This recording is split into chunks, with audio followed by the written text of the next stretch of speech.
नमस्कार दोस्तों, स्वागत है आपका साइट फॉर वर्ल्ड के ऑफिशियल लर्निंग प्लेटफॉर्म पर, जहां स्टूडेंट्स और जॉब सीकर्स के लिए करियर, टेक्नोलॉजी और प्लेसमेंट से जुड़ी इंडस्ट्री ओरिएंटेड और प्रैक्टिकल नॉलेज दी जाती है।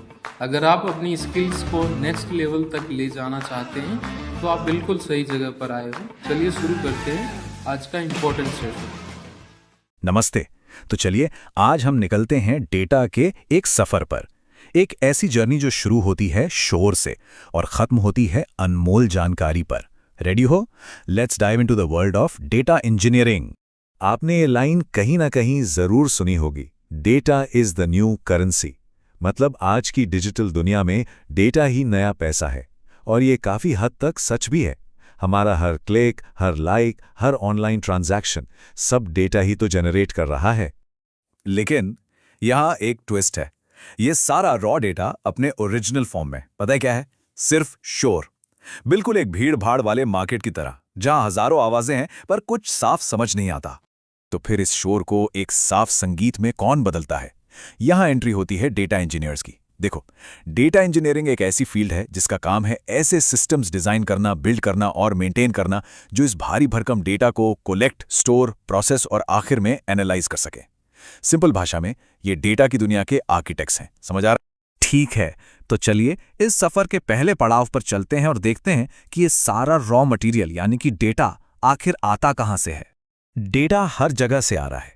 वेबसाइट्स, हमारे social media posts, emails, chatbot से जो हम बात करते हैं, वीडियो स्ट्रीम्स और हाँ, पुराने डेटाबेस रिकॉर्ड्स से भी। अब सोचो, इतने अलग अलग सोर्सेस से आने वाले डेटा को मैनेज करना अपने आप में कितना बड़ा चैलेंज होगा। अब इतने सारे बिखरे हुए डेटा को ऑर्गेनाइज करने के लिए एक सॉलिड प्लान तो चाहिए, राइट? इसलिए हमारा अगला कदम है डेटा का एक ब्लूप्रिंट तैयार करना। देखो, जैसे कोई फैक्ट्री बनाने से पहले उसका ब्लूप्रिंट बनता है, ठीक वैसे ही डेटा की दुनिया में हम बनाते हैं एक डेटा मॉडल। ये एक नक्शे की तरह है जो हमें बताता है कि डेटा को आखिर ऑर्गेनाइज कैसे किया जाएगा ताकि वो आगे जाकर आसानी से इस्तेमाल हो सके। तो ये डेटा मॉडल काम कैसे करता है?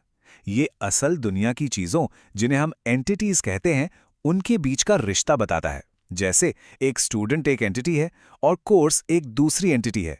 इनके बीच का रिश्ता क्या है कि स्टूडेंट कोर्स में एनरोल्ड है। देखा कितना सिंपल कनेक्शन है।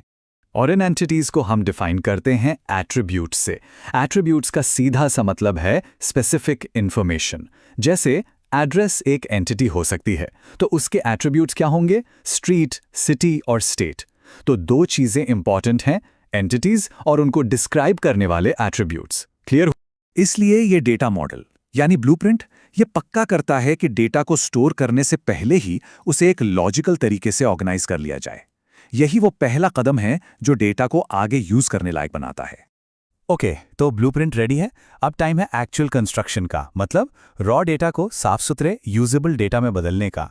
और ये प्रोसेस होता है एक डेटा पाइपलाइन के जरिए। एक बहुत ही कॉमन डेटा पाइपलाइन है ईटीएल प्रोसेस।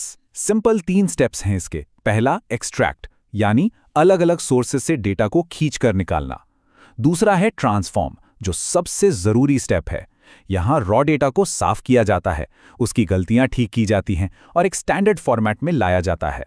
और आखिर में लोड। इस साफ सुथरे डेटा को एक फाइनल जगह जैसे कि डेटा वेयरहाउस में लोड कर दिया जाता है ताकि वो एनालिसिस के लिए रेडी हो। तो अब तक हमने रॉ डेटा को कलेक्ट किया, उसका ब्लूप्रिंट बनाया और पाइपलाइन के जरिए उसे साफ करके स्टोर भी कर लिया। पर इस पूरी मेहनत का रिजल्ट क्या है? इससे मिलती हैं इनसाइट्स। साफ डेटा से इनसाइट्स निकालने का एक बहुत ही पावरफुल तरीका है डेटा विजुअलाइजेशन। जैसा कि स्कोट में भी कहा गया है, ग्राफ्स और चार्ट्स के जरिए आप कितने भी कॉम्प्लेक्स डेटा को आसानी से समझ सकते हो, उसके पैटर्न्स को देख सकते हो। फॉर एग्जाम्पल, ये सिंपल सा लाइन ग्राफ देखो। इससे हम टाइम के साथ हो रहे बदलाव या ट्रेंड्स को आसानी से देख सकते हैं। जैसे यहाँ टेम्परेचर कुछ दिनों में कैसे बदल रहा है, साफ दिख रहा है। अब ये देखिए एक स्कैटर प्लॉट। इससे हम दो अलग अलग चीजों के बीच का कनेक्शन या पैटर्न ढूंढ सकते हैं। ये ऐसे रिलेशनशिप्स को सामने लाता है जो शायद रॉ डेटा में देखना नामुमकिन हो। तो आइए अब इस पूरे सफर को एक साथ जोड़कर देखते हैं। हमने केओटिक नॉइस से शुरू किया था और अब हम मीनिंगफुल इनसाइट्स तक पहुंच गए हैं।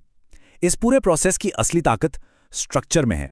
साफ शब्दों में कहें तो डेटा इंजीनियरिंग का काम है उस शोर को, उस केओस को एक स्ट्रक्चर्ड इंफॉर्मेशन में बदलना।